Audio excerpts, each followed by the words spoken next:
Hello friends, very good morning. আর আজকে ছিল শুভ রথযাত্রা। শুভ রথযাত্রার সবাইকে শুভেচ্ছা জানাই। আজকের দিনটি সবার ভালো যাক। আজকে সকাল সকাল আমি গাড়ি নিয়ে বেরিয়ে পড়লাম। কোথায় যাচ্ছি?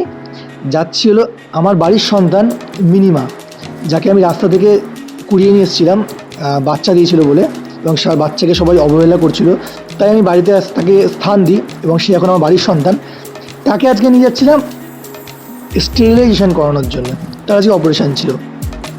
এই প্রথম আমি নিজের কোনো বাচ্চাকে নিজে ওটি অ্যাসিস্ট করি।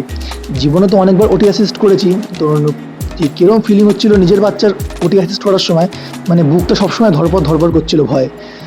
জানি কিছু হবে না, তাও যেন ভয় লাগছিলো যেহেতু নিজের বাচ্চা। তো বাড়ি আসার পর স্যালাইন দিলাম। এখন ওর যথেষ্ট জ্ঞান আছে, আগের থেকে ও অনেক ভালো আছে। তো সবাই আশীর্বাদ করবেন ও যেন খুব তাড়াতাড়ি সুস্থ হয়ে যায় এবং ও আবার যেন তার স্বাভাবিক জীবনে ফিরে আসে। আর ভিডিওটি ভালো লাগে অবশ্যই শেয়ার করো। Thank you.